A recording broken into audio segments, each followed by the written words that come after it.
Agent is really just an LLM in a while loop at a really high level. And so when we talk about an agent's harness in conjunction with a model, this is what we can sort of see is user types a message, and you have this inner loop, a tool loop, machine paste. Step one, call LLM with some level of assembled context. That's an optimization problem in itself. The LLM is like, should I call a tool? Yes, I should call it. No, I shouldn't. Break, text only response. If it needs to call a tool, such as call this MCP server, get some data, or call this MCP server, write some data, glob, bash commands, call a subagent, that kind of thing. Keep going until you're done. And that's really this loop is keep going until you fulfilled the user's query from this input. So how well you fulfill the user's query is really that harness. And that's this part right here. When we talk about a coding agent like Claude Code or Codex, you can think of it as the model plus a harness. In Claude Code, it would be the harness built by builders of that coding agent.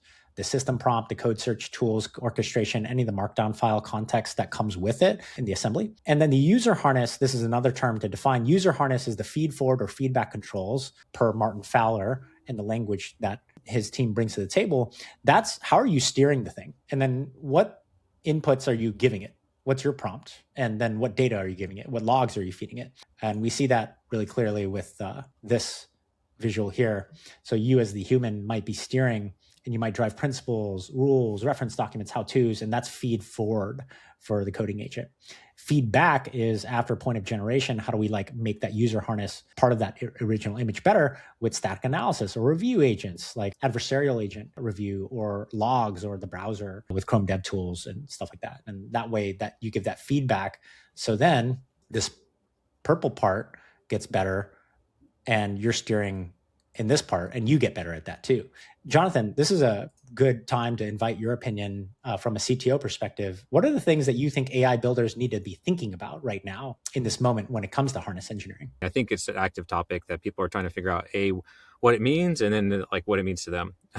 So I think the basis of the harness is nothing too complicated. It's just how do I get the right context in place, and how do I get all my upstream files in my company or for my workflows to be accessible by my coding agent while I'm working with it. Basically, those are indexed for queries and those are indexed for the things that I want. I think that's the first layer of what a good harness is, where we've invested more time in what I think is ultimately, if you ask where is this all going and what is a harness going to be a year from now, I think we're moving towards being able to provision closed loop agents. These are agents that have a harness that can collect data about every run that they have, and whether or not the behavior of it is is verified as being the achieved result of what's going to happen. And you're seeing this in harnesses that are longer running, that are autonomous looping patterns, like your /goal capabilities and agents and this kind of thing, where we've been thinking about is how can we build harnesses that will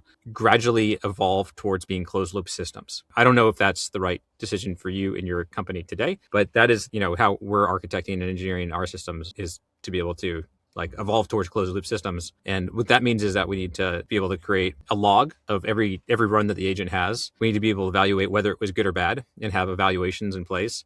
And we want to work towards training an LLM judge so that we have a log with enough evaluations that we can actually determine whether or not the agent can run and be judged by an LLM judge that can then say whether or not it is indeed doing a good job.